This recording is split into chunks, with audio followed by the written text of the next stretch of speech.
Hi, everybody. Everybody come on in. I'm so excited for cocktails and conversations with these ladies. We're going to have Claudia Jordan. We're going to have LaLa Milan. I'm so excited to talk to them. We're all in this industry, but kind of learning from each other as well. So this is going to be a really fun conversation while we sip on some cocktails. I know we, are already here, so we really should just get started. You guys, I'm going to bring in LaLa so we can start this conversation. Hey, everybody. How are y'all? I'm so excited. It's been a while. I feel like this is the closest thing to a real panel. Okay. Yes.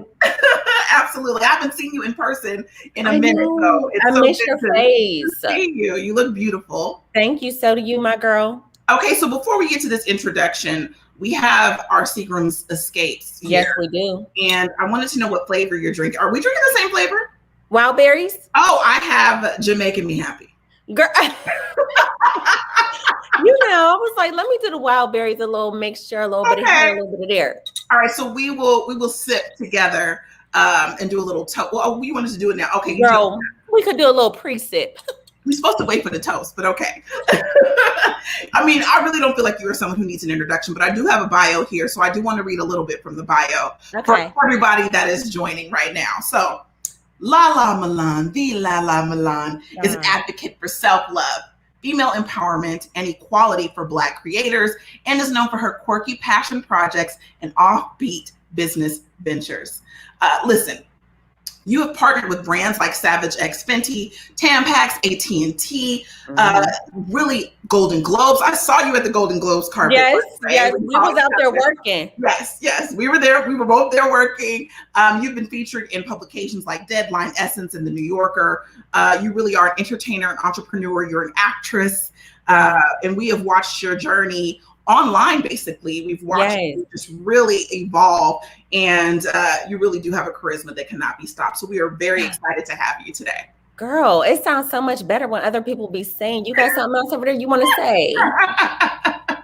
Listen, we're going to have a lot today to talk about. You will have a chance to talk about all of the things with your brand, and also some tips. We're going to do a Q&A for everybody with all of the panelists, but I just wanted to welcome you personally, and thank you for joining us. Of course. Thanks, Nina. Yes. Okay, you guys, next we have Claudia Jordan joining us.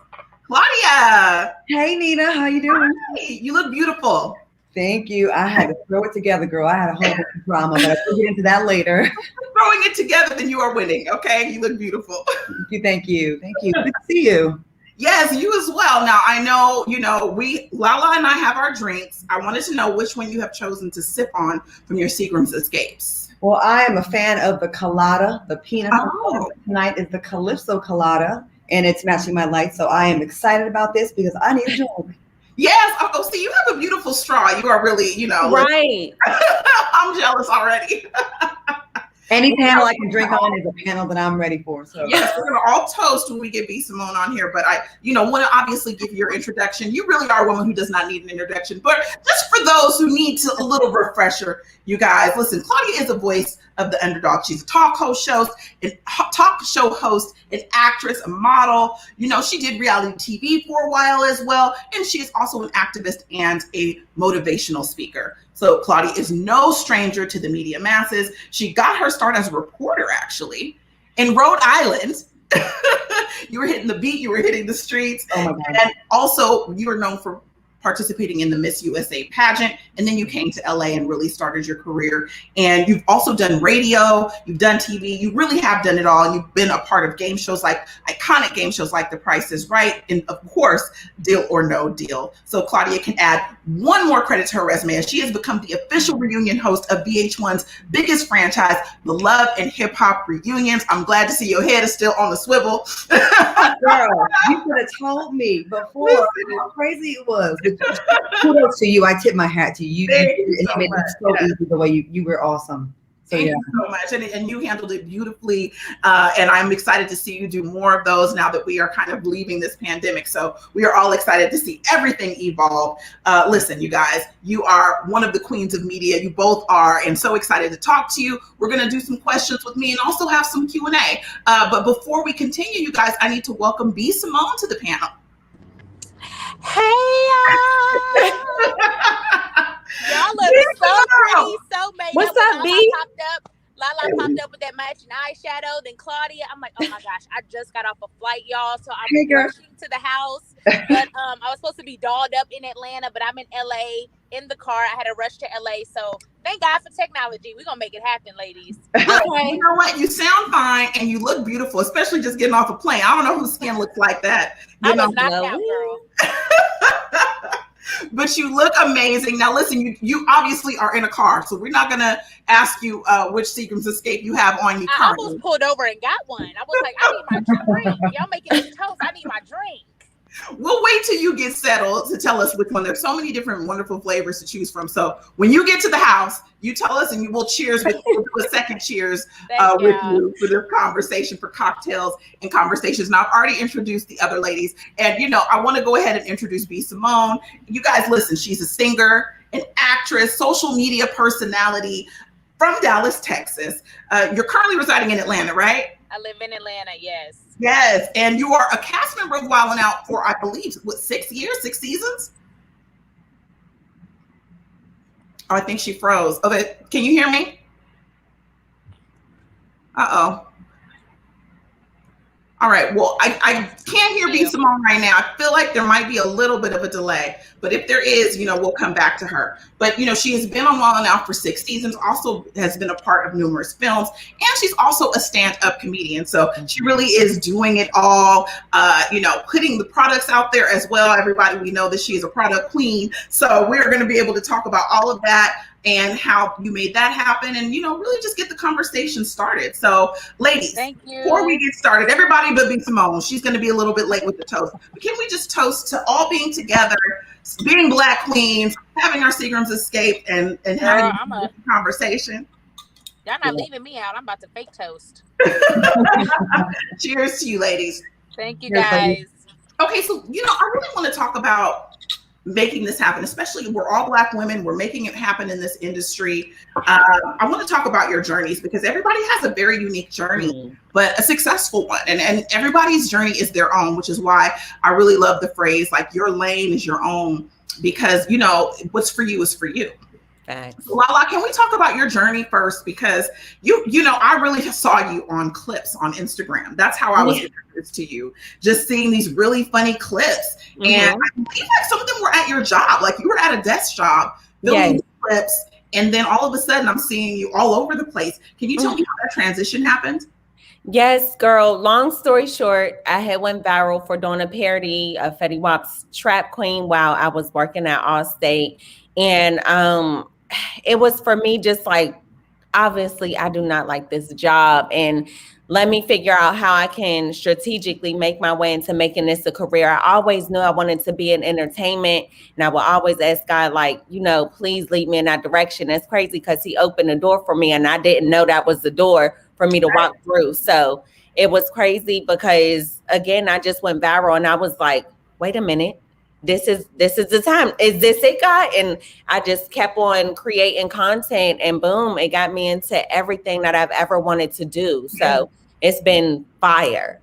What year was it when you really kind of made that transition from like working at a job at an insurance company to full-time entertainment? It was from 2015 to 2016. That's when I made the leap of faith into it. Now, as far as it actually being successful, girl, it probably started hitting around 2019. Okay. So you made a decision, you made a conscious effort to, this is no longer going to be like a side thing. I'm going to make this a full-time gig. But tell me about that period of time where you said it wasn't really bringing any money in. What were you doing at that time? Were you working 2 jobs? How did you kind of sustain yourself? Well, when I left from Allstate, I don't care how much money I get. I'm always going to be cheap. Okay. So it was one of those things to where I said, you know what, every check that I get, every booking that I do, I'm going to hold on to this money because I don't know when the next one is going to come. And that's exactly what I did. So I pretty much just held on to my money and kept it going unless it was bills or something that was beneficial towards, you know, my career. I was holding on to money for a long time, girl. You were saving money? Were you leaning on friends? Were you like leaning on friends and family to kind of help you during that time? I feel like that's the part of the fuel that made me go harder, because I know I couldn't call no friends or no family at that time. You know what I mean? So no, I wasn't leaning on nobody. And again, that made me go super hard because I didn't have people to lean on when it came to money. So no, I wasn't, girl. I was just penny pinching and praying. Yeah. I understand that struggle. I spent many times in these aisles at the 99-cent store. Real quick. Yeah. Claudia, your start is a little different because you kind of got your start in media and also modeling. But you know, sometimes people don't take people seriously who do reality TV, who do modeling, and you've transitioned into very traditional like roles on linear television. How did you make that transition and just kind of earn that level of respect to be able to sustain and create jobs for yourself? Honestly, I'm still working on the respect part because you know how it is. It's just tough. But I did start off as a journalist and a journalism major, and I worked for Channel 7 in Boston, and then I worked for a newspaper in Rhode Island. So that was before any of the modeling ever took place. And then I got into the pageants, and then I went to LA with $500 to my name. Didn't really know where I was going to start. And it's different. It's people think the natural transition. Like I went from being a reporter to modeling to then, you know, commercials and entertainment. It really wasn't as natural as you think, because in modeling, it's more like just shut up and look good and just wear what we tell you to wear. It's not really about how you feel, your views. They actually don't care about your views at all. And then to go from that to being able to, you know, be on platforms where expressing yourself is your job. Right. So, I mean, it definitely wasn't an overnight thing. I'm still working to get to where I really want to be. Right. But it does feel good after, you know, feeling like I made the right choice. I was going to be a biology major. I thought I cured cancer when I was little. And just kind of by a fluke, it just kind of, my life got taken in that path. Yeah. I was in the mall with my mom, right? I was about, I don't know, 17, 18 years old, something like that. And there was a model search. Remember John Casablancas? And yes. Oh my God, yes. I wanted to be a part of that so bad. Yes. Me too. Girl. I made it to the final round. Then they told us we had to pay some money. And my mom said, this ain't real. So here's the tea. And no shade to them, but a little bit. They do actually, you know, enroll people in that actually do have potential. But they also get a lot of people that they make a lot of money from their school, and some folks will never even get gigs. Right. So they hit me with that $1,500 too. Back in the 90s, we was not doing that. No, ma'am. We was not doing that. Right. So, you know, anyways, it did help me kind of get out of my way and not be so nervous. So, you know, kind of, I guess I'm here because I was just open.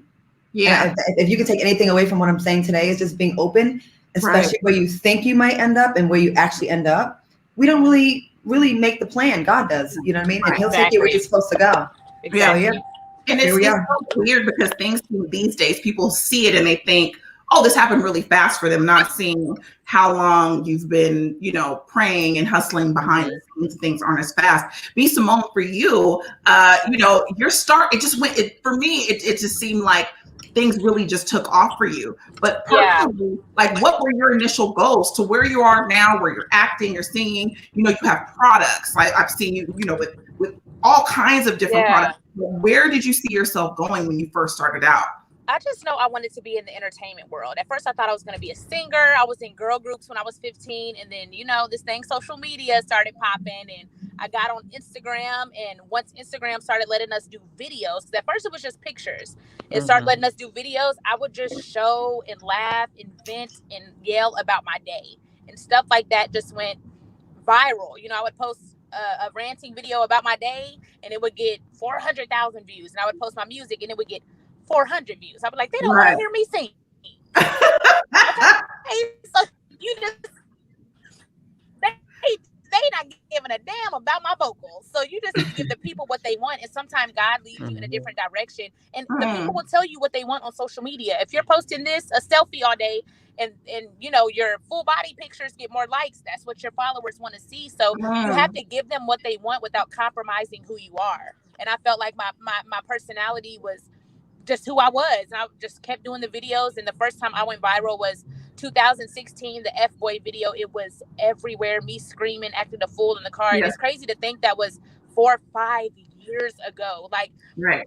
Me and LaLa both come from social media, and people think that it's an easier route, but it's really not. Like, it's a different route. I don't think any route to success is easy, but the social media generation of millennials, it's a different route. It's not an easy route. It takes time, consistency, dedication, hard work. You have to stay relevant, just like everybody else did before social media, you know? So it's a different route. It's not an easy route. That's a great question, because I'm sure we're going to be doing Q&As from everybody later, but that transition from social media, because I feel like Claudia and I come from more of a traditional route. Like Claudia started in news, I started in local news. Social media wasn't around when I was, starting as a production assistant, not in a heavy way as it is now. And I feel like so many people feel like, well, you know what, I'm just going to go viral. And I see people go viral and then I don't hear from them again. The thing about LaLa and Simone is you guys created a lane for yourself that wasn't necessarily there before. Do you guys feel continuous pressure though? And we'll start with you, Simone. Do you feel continuous pressure to almost be relevant, to go viral, to do stunts, to do tricks? Is there a pressure there? I feel continuous pressure to give something valuable to my consumer. I'm not worried about the world. I'm worried about continuously pouring into the people that support me. I'm not worried about going viral. I just want to make sure that the people that are honed in or Simone are getting what they want from me as an entertainer. Because at the end of the day, I'm an entertainer. I'm a businesswoman. So if I'm selling you a product, I want to make sure you like it. If I'm giving you a video for comedic timing or entertainment, I want to make sure you laugh. So I don't think it's pressure to go viral. To me, it's pressure to make sure that my consumer stays satisfied. Okay. LaLa, how do you feel about that? Do you feel, I know you do a lot of skits. Like I see you, doing like the parody videos and things like that. Do you feel like you need the next thing or people are going to forget about you? Or do you feel pretty cemented now?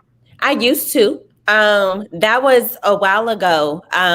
Now I don't even bother doing skits as often unless it's authentic to me, simply because when I was in that phase of feeling a need to constantly produce, I was stressed out, and you can't create fire content when you're stressed out. So one thing I've learned, like Simone had mentioned, you got to give your audience what they want. Skits, I've done them for years. It's established. I'm funny, but now how have I evolved? So I've learned that people like to just see my life, and I'm being me no matter what. So I've learned that just posting content, being myself, and things that are super relatable works for me. And it's so interesting because I used to be like, oh, let me hurry up and do a skit. But now they're like, when I travel and I show them different stuff, they're like, oh my gosh, I've never seen nobody travel and show the world like this. Do some more. And I'm like, y'all really like seeing, but it's like, dang, they are just appreciating me at this point. And for that, no, I don't feel pressure. In fact, I feel relieved. So Beautiful. It's a fire feeling. I love to hear that. I love to hear that and see the growth with everybody. Claudia, when I was talking to you earlier, you were saying that there's still places that you want to go. And so someone looking at your life would say, wow, she's super successful. She's hosting all of these shows. She's living this great life. But I feel like when you are an overachiever there, you're constantly thinking about the next thing. So for you, where do you see yourself going next? What if for you would be, what's your level of success? I think I could probably speak for everybody, including you, Nina, that there's a lot of people that would probably trade places with any one of us, but it's probably never going to be enough for any of us because that's why we're here. You know what I mean? Like, it's always like, you get this and then you're like, no, that's not enough. I got that. I got to get the next thing. So I don't know. I know I want to be syndicated. I want to actually be also behind the scenes. I created my last show for Fox Soul TGIF. I created it, cast it, came up with a concept, and now it's like basically the top show on the platform now. And I feel like I really enjoy creating platforms or creating opportunities for other people. And I was like, wow, almost as much as myself being on camera, actually more, and I like that because that can last forever. And, eventually y'all gonna get sick of seeing my face on TV. All right, enough of you. You've been around since the 90s. Okay. So I like that. I can still get that same kind of satisfaction from other milestones. So I really want to be like a Tracy Edmonds behind the scenes and putting stuff together for others. But then if I want to dip in every, and be on camera, that's great too. But I'm really feeling fulfillment in that. I really am. I'll hear you on that, because I think initially when you start out, everything's kind of about you. Like, I got to do this, I got to do that. When you start to get a little seasoned, you start to think about other people and bringing someone else on and creating content for other women and things that, like, I want to create something Black women can watch. And so I think that's the evolution of success, right? Is like putting other people on and giving other people those opportunities as well, and kind of expanding that umbrella for other people. So LaLa, let me ask you, is there something right now that you're thinking of that you want to develop or create that we haven't seen yet, that we might be like, wow, we couldn't imagine this coming from LaLa? There's actually 2 things that are in development that I'm currently working on. So I created a whole fitness page basically dedicated to me gaining weight, which is totally opposite of the taboo of losing weight for most people. And I'm turning that into a super huge project that I'm extremely excited about. And also I'm releasing products aligned with that as well, simply because I did it initially as a passion project. And I've learned, I created a whole different audience over there of women who just want to gain weight and want to feel comfortable talking about gaining weight. So there's so many things that's going to stem from that. And also animation. I feel like it goes without being said, my voice is extremely standoutish. So I'm like, you know what? I've been wanting to do cartoons. I've been wanting to do different things, but I want to do it in my way. So yes, I'm super excited about those 2 things, those 2 different extremes. And I don't know if people would expect it from me, but if you pay attention to me, it makes perfect sense. I love that. I love to hear the expansion and the growth, and just everybody, dabbling in different parts that we wouldn't imagine, because, when we see somebody doing one thing, I feel like sometimes it's pigeonholed, but yes, to see everybody kind of wanting to create and do voiceovers and different projects is really exciting. Simone, let me ask you about advice, because I know you guys all I know your DMs are lit up. People want to be your intern, work for you. How do I get to where you're at?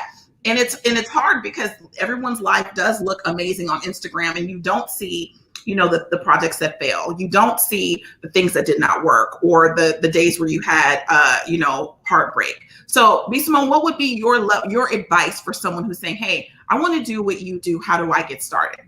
And it's so funny you say that. People are like, can you mentor me? I'm like, I need a mentor, baby. Just give me a mentor.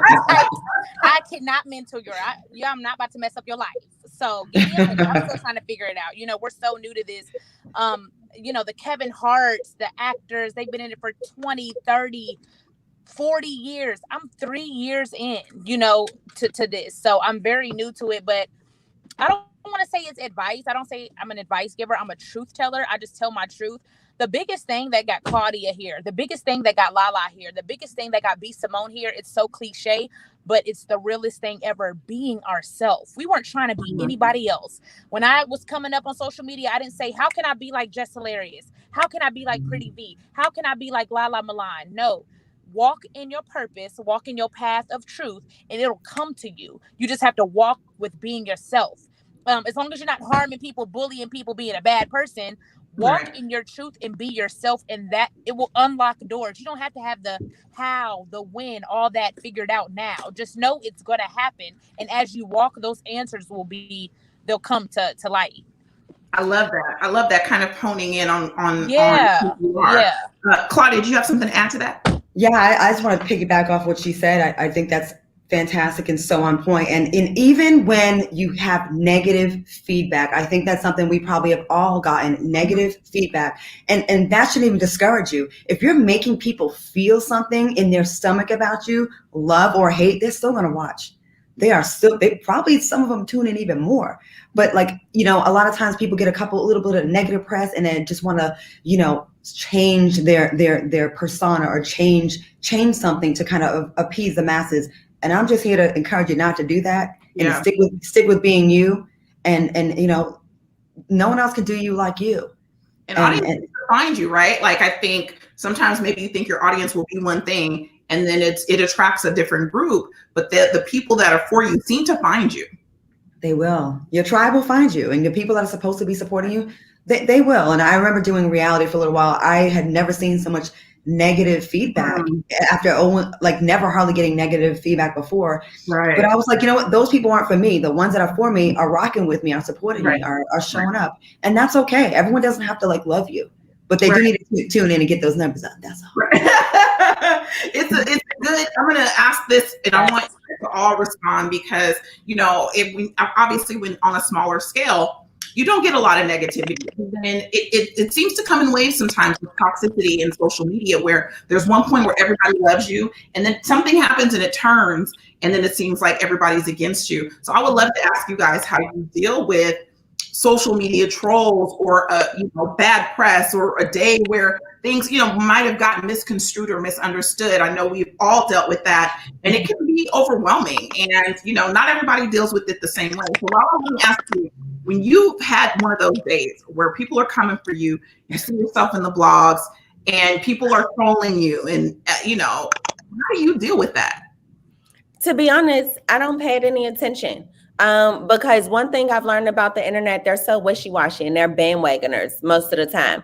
A lot of people are at home, they're just literally watching us, and they look for a moment to tear us down. They support us when we're on the way up, but once they feel like, quote unquote, we've made it in their eyes, they look to tear us down. And once I learned that, I said, oh, okay. My favorite quote is, what you feed will grow and what you starve shall die. So being a comedian, a lot of the content that I do, especially in the sensitive times that we're in, I do things that a lot of people don't like. But back in the day, they would have died laughing. And it's true to me. So when those kind of situations occur, I don't take it down. I don't apologize. I don't do nothing, because guess what? Something about to happen within the next couple hours or tomorrow that's going to make them forget, and they're going to move right along. Okay. What about, let me ask you this just to follow up. What about something that someone might have a point? Like maybe there was something that came out a way it shouldn't have. Are you open to saying, you know what, I could have done this differently? Or is it always them? Well, I am very, very, very cautious in what I post. So especially with everybody, like I said, being so sensitive, I'm not going to post it unless I thoroughly thought it through. You know what I mean? Now, if a comment or something is taken the wrong way, which oftentimes it is because people don't even bother reading, I'll explain myself to clarify. But as far as making a huge post and, it just being absolutely wrong, and I haven't done that, thankfully. But if I was to, I don't have no problem admitting if I'm wrong. That's not an issue for me at all. But again, I thoroughly think things through before posting. Right. Okay. So Simone, I've seen things sometimes where, there's these highs and there's these lows. And, B done got canceled a million times. So many. So many global conversations. I can't even believe it. I'm like, this started in this trend. It's such a joke. How do you deal with it can be really crazy the amount of comments that I've seen that come in one day about a video or a comment. What do you do when you see that? Do you feel defensive? Do you feel like I'm just going to wait till this goes away? The first time it ever happened, which was about a year ago, I was very like, oh my God, it took me downhill. I let it affect me. It's different when people say, oh, she's not funny, or she's not cute, or she need to close her gap, or dang, is she pregnant? I'm not pregnant. It's Chipotle. That's different. That stuff don't bother me. That's so irrelevant. I love myself so much that that stuff doesn't bother me. But when people question your character, and you've built such a fan base that trusts you and you love them, and they really are looking to you for guidance and leadership, and it's a character question, that's what hurt me. I was like, no, like hands up, like, no, let me. That's when I was like, I want to explain my truth, because this is not who I am. But other than that, this ain't what, like I'll give an example. After that, I made a video about a list thing, and some girl was like, I said, baby, look, we're not finna do that. Like LaLa said, I stand by this video. It was a comedic, truthful video. Certain things you just don't need to address. But I did address the fact that people were questioning my character, and that bothered me. It put me in a dark space, and that was the first time it happened. But, once something happened once, after that, it's like, all right, now, you see that you bother you as much. You see that you can survive through it. Yeah. Okay. I think after a while, it became a thing for them to just one thing about the internet, they don't forgive. You know, like everybody makes mistakes. Bring it up years later. Yep. Yes. So, and I commend her on how she handled it. And I was when her incident, whatever, I don't remember what it was specifically when it happened, like the second time, I literally was like, B, you got this. Don't say nothing. And she did. And I was so happy because it became like a game. You know, when she addressed it the first time, if you address it, they're going to keep on trying to make you pull down at you. So I commend you for how you handle it. Thank you so much. It's hard to see. It was hard for me. Like when I did the Love and Hip Hop reunions for the first time, I had been used to doing media and being the only Black person in the space. So I got a lot of love because I was the only Black woman, you know, representing for Black people. So when I did the Love and Hip Hop reunions, and mind you, this is like production, going over questions they want you to ask. This is stuff people have done on camera. And I would ask, you know, things that the network wanted, and people would be upset. And say, well, why did you ask this? Or why did you do this? Not realizing like this is a whole production. This is 100 people saying this is what we want. And that was the first time I got hate from other Black people. And it really affected me because it was like, these are people that like I was brought up, hey, you go to school, you get this education, you go to journalism school. Like I felt like I did all those things. And I felt like I was also representing, and to be hated for like doing my job was really jarring for me initially. And you know, it does create a thick skin. So I completely understand, you know, to like ask a question and get death threats was weird to me. Like, this is like strange. And Claudia, I saw recently that obviously you are now hosting the reunions, so you know what that's like. But also in general, you're just an opinionated Black woman. And I see you doing the basic of things. Like, I'm gonna post a bikini photo and people are, I mean, they come for your head. How have you maintained just a level of calm and peace about yourself to not have that just really break you? Because some of the things I've seen. Cheers. Okay, take a little sip. I drink. She's like, I relax. I go on vacation. I eat brownies. I'm just an unapologetic person in my life. And I remember when I first started getting my negativity, it was like out of nowhere. I'm like, and Nina, to piggyback of what you said, I rock with us so much. Like, I love Black people. So when I got accused of being a colorist or not liking Black women, Black men, I'm like, where is this coming from? And sometimes they'll dig up a joke from 11 years ago, 16 years ago, when it was a different time. And yes, have I been perfect in some of the things I've said? Absolutely not. I'm not. But I also don't have a time machine. I cannot go back and change things that I've said or things that did not age well. I can only apologize, move forward, and be a better Black woman. And a better, you know, it's all I could do. That's all we can do. I just feel like this new Instagram wokeness where we want to have these gotcha moments where we dig through, we find something so we can cancel you in 2021 for something you said in 2005. Yeah. It's just not fair. I bet you if we took a fine-tooth comb and went through the quotes of all about the people that are saying these things about us, we could find a lot of things. Right. So if you have 3 things in your life that you said that leave a bad taste in your mouth, that's pretty good, I think. Right. I have been canceled so many times. I post a bikini picture. Listen, can I cuss on here? Well, let me not. Okay. I'm 48 goddamn years old. The fact that I don't have a bigger fupa is a success story. So when I post my pictures and y'all zoom in on a toenail, on a not smooth down edge, and you want to pick me apart for that, that's something wrong with y'all. Right. I'm over here trying to be positive. I open up my Instagram to anyone that wants advice. I'm here for y'all. And I'm trying to share and show y'all can do it in a classy way, in a way that's not tearing each other down. And if you don't want to take that from my life, then so be it. I'm sick of saying sorry, but if I do mess up, I will say sorry, especially if I offend our people.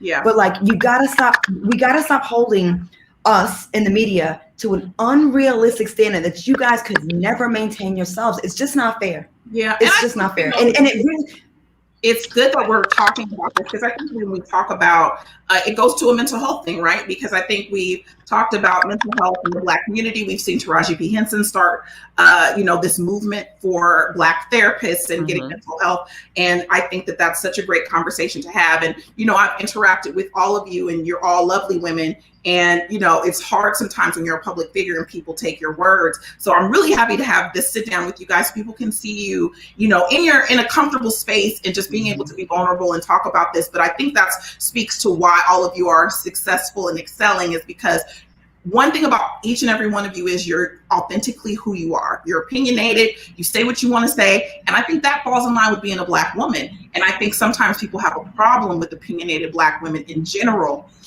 Even if it's someone else that's doing the same thing, it seems like, you're in these spaces and it's not as received as our male counterparts. Because, like for instance, B. Simone, I know that you do, you're just funny, you do the rants, you do things like that. And I feel like people really take this to heart. But we'll see, tweets from male comedians saying what women need to do.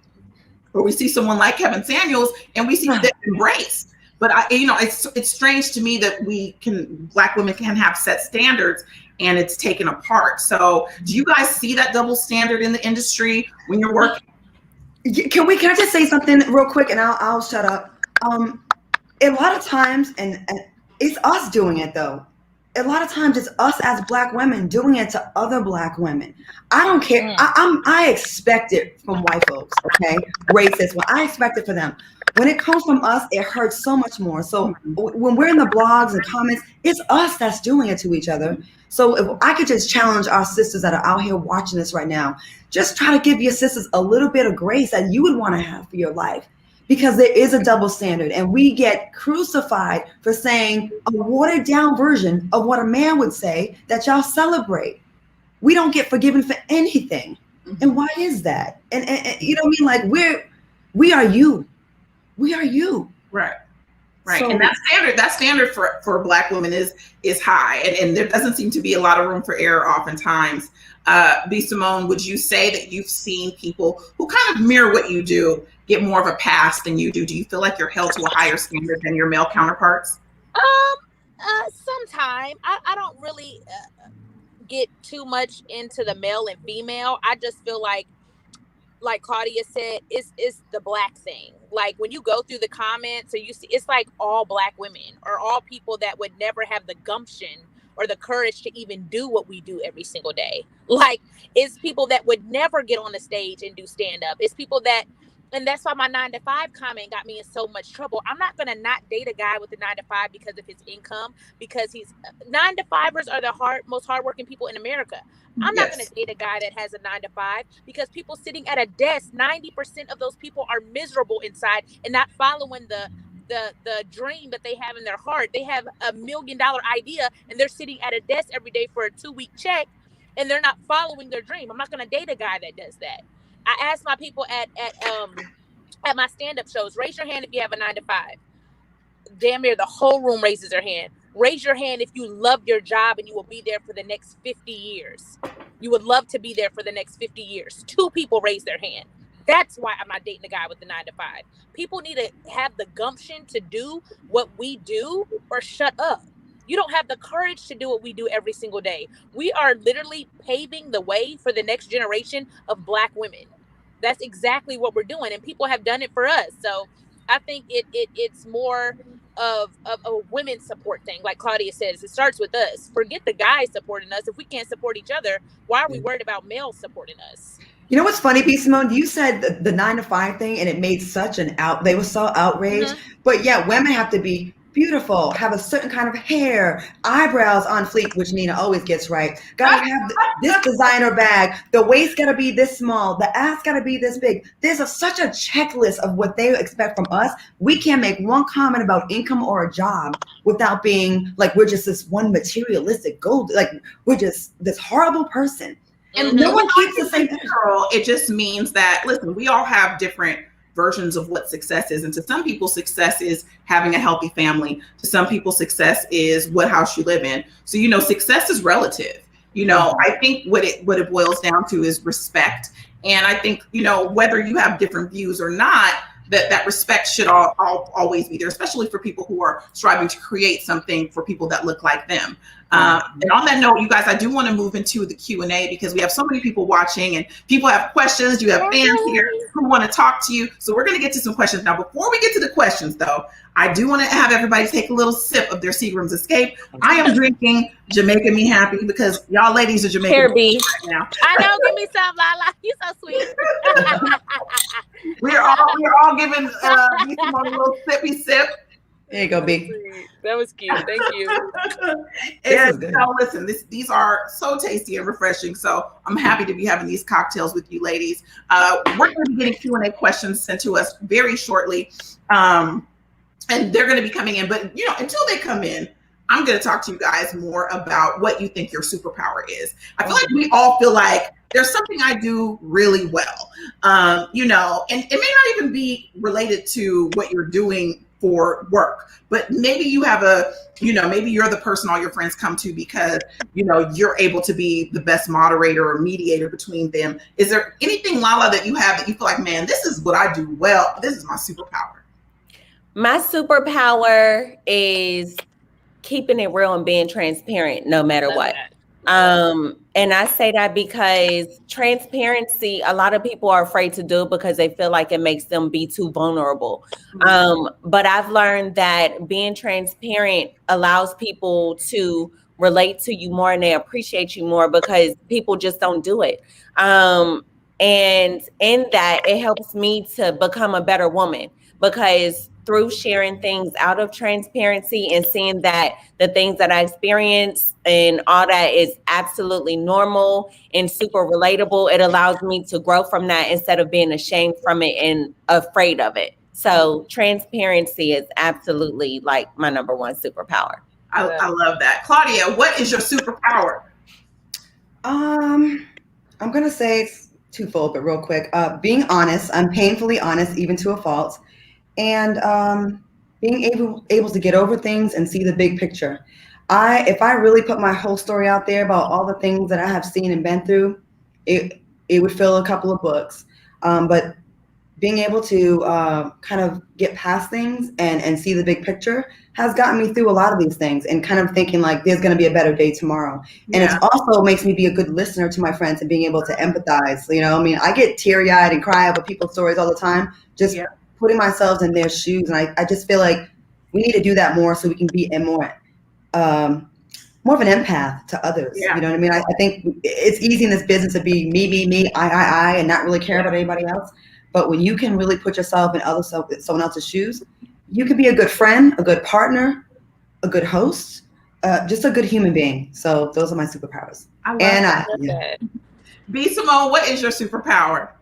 Girl, my superpower is love. I overly love. I overly love. And I think the more you love people, it shows people that self-love. I could walk into a room of women that might be looking at me. By the time I leave that room, they're going to love me because I'm showing them love. Hey, girl, you look beautiful. Hey, girl, how you feeling? Hey, people just want love to break down that wall, to be more vulnerable, to be more open. They're so guarded and they've been so tainted throughout life. I feel like the older we get, the more we go through. So it changes us. And I haven't let life change me yet. And I'm not going to say yet. Change me in general. I'm like, don't. So let me get this other million. Right? Like, F them or don't let it taint you. Keep that love in your heart and spread it because as much as you need it. And when you get it, how good you feel, the next person needs it too. The next woman needs it too. Yeah. So my superpower is constantly projecting love. It really, really is. I love that. And it seems like you guys all try to keep a level of positivity. So I love to hear that. And through everything you've been through, you all maintain positive. So that's beautiful to see. You guys, we have questions coming in. So I'm going to give the first one to you guys. It's from Jennifer. So Jennifer says, I'm graduating in August and I'm applying to production assistant jobs. I don't have any experience aside from my major and other job experiences. Are there any recommendations or advice? Claudia, do you have any advice for her? Yeah, I started as a production assistant at WHDH Channel 7 in Boston, and it wasn't something that I was get rich at. I think I made $6 an hour back then, and all my money went to getting there on the train. Okay, but the experience that I got, it led me to other things. While you're there, take advantage.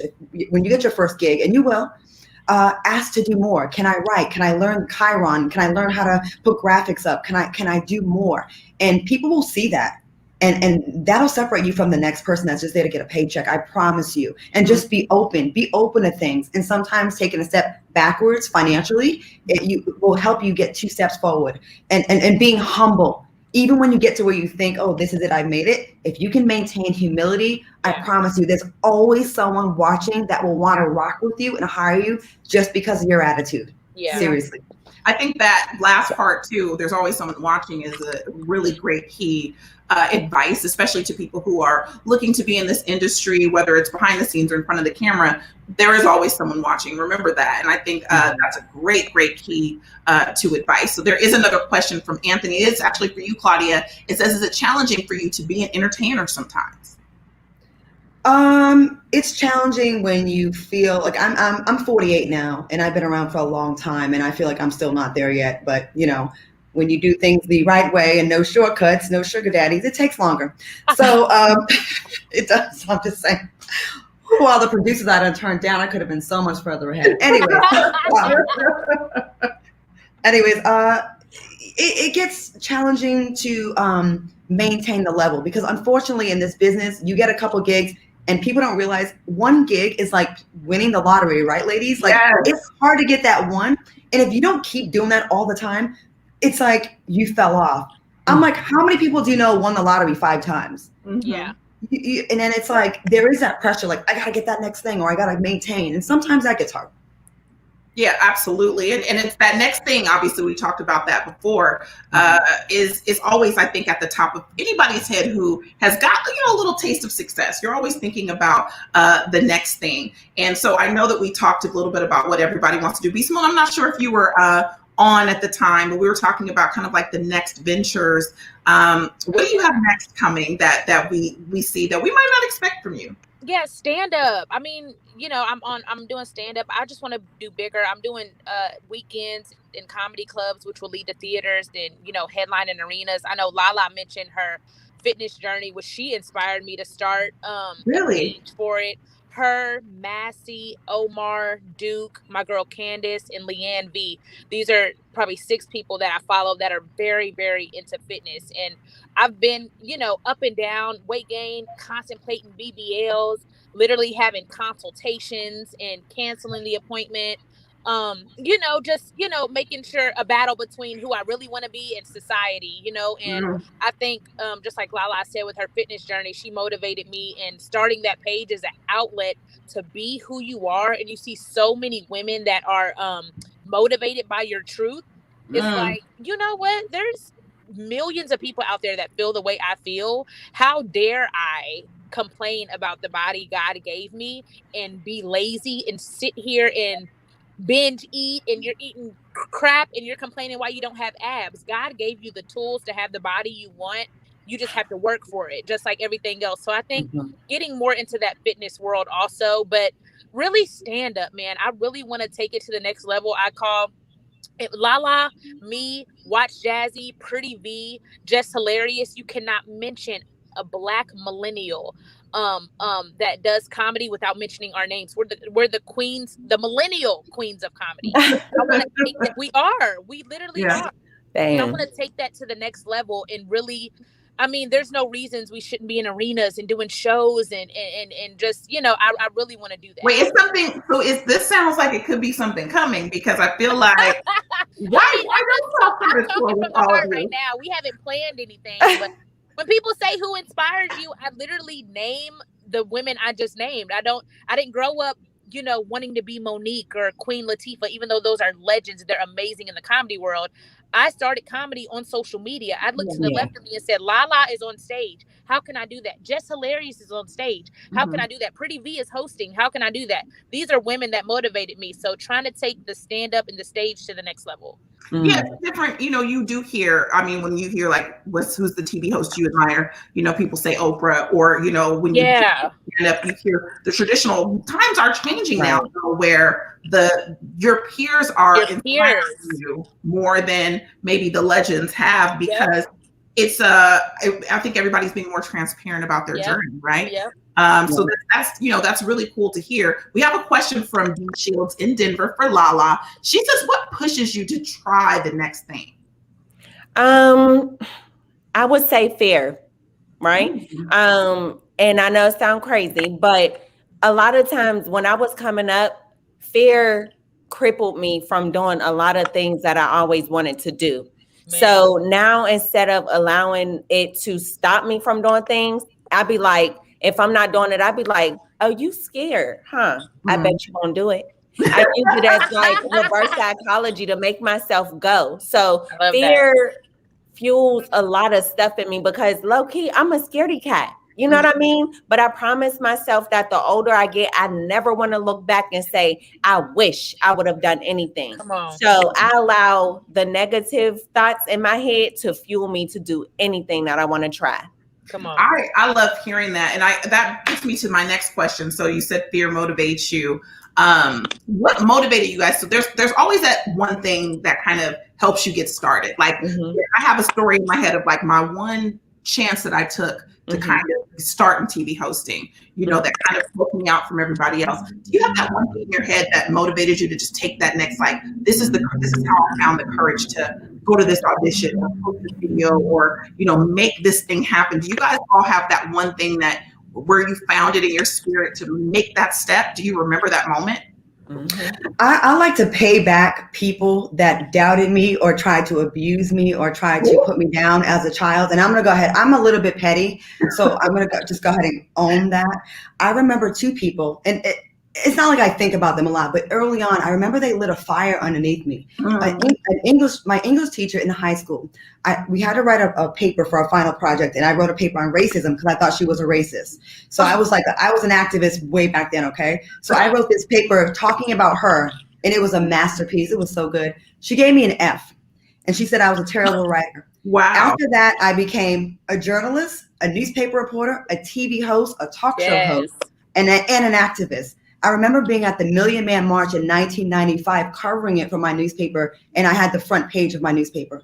I just feel like even if you throw some negativity at any of us, we're going to take that brick and we're going to build something with that. You know what I mean?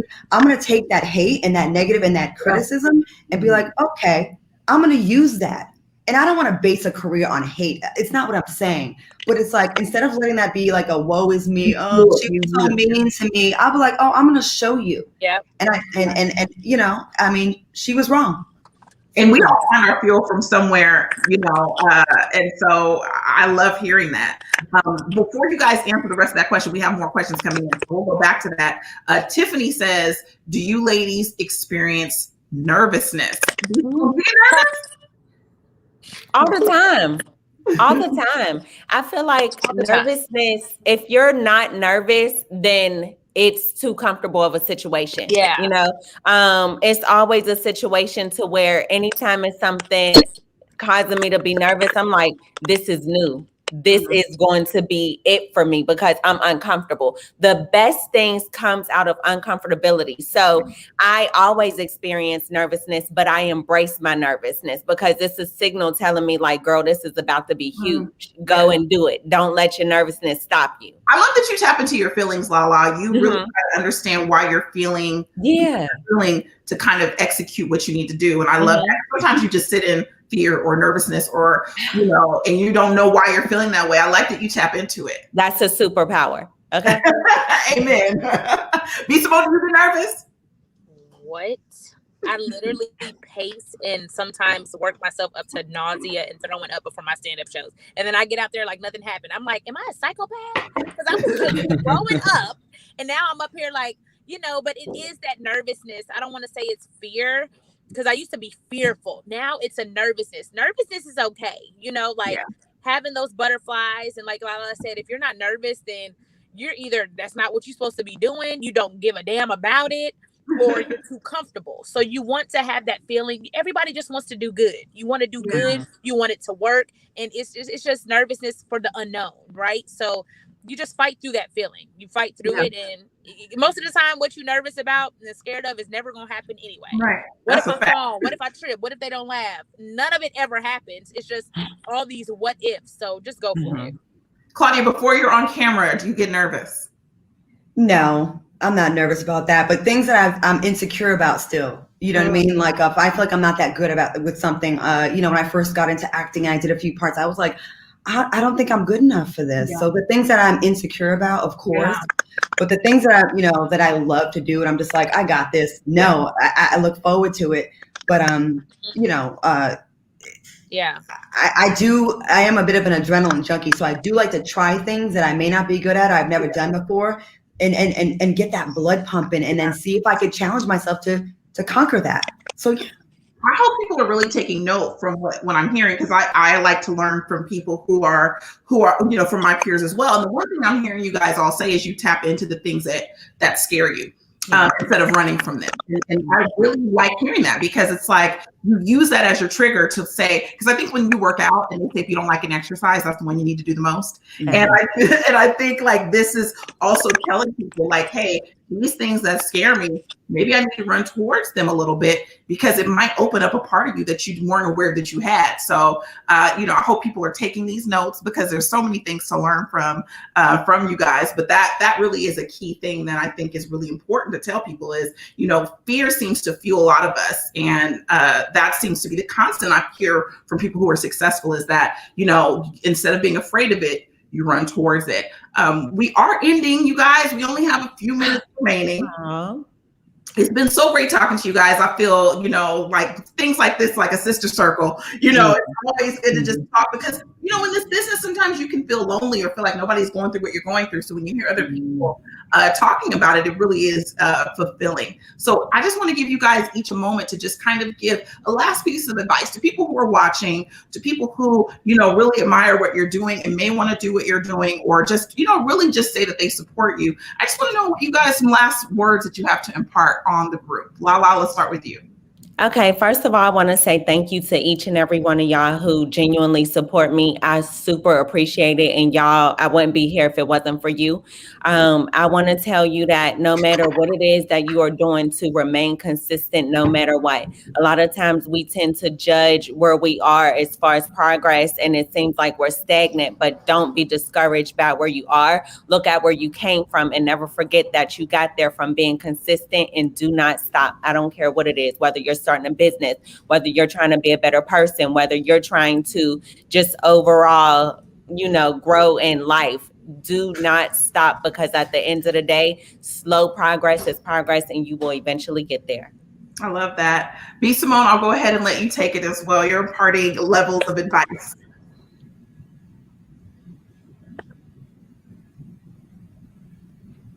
B. Simone, can you hear me? Yeah.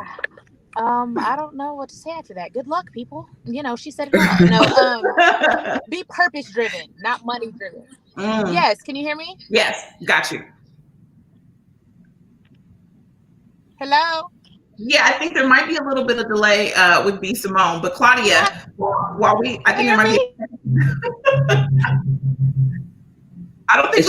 I think there's a delay with B. Simone. We might need to mute her for a second. But Claudia, do you have any imparting words? You've had experience in so many different fields. So do you have an overall view of just like your life kind of mantra?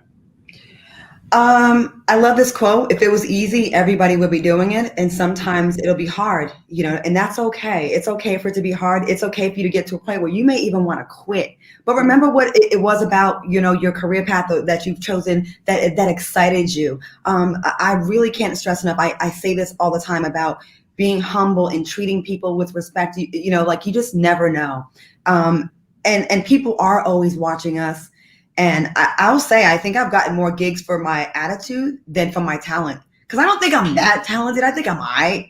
But I think it's more like being easy to work with, being fun, being open. Again, I can't stress enough, being open to life's experiences, no matter what. And try saying yes more to opportunities. If someone says, do you think you could host this, or can you act in this? I always say yes. I think I can do it. Yeah. And then I'll figure it out on the way. Yeah. I'll figure it out. So, you never know. You might end up in something. I thought I was just going to be a model, and I was that, or I didn't think I'd get into radio. I have a speech impediment. I have a little lisp. I've had 4 concussions, so I stutter sometimes. I have a lot of things that would stop me from doing what I do, but I still do it. And where there's a will, there's a way.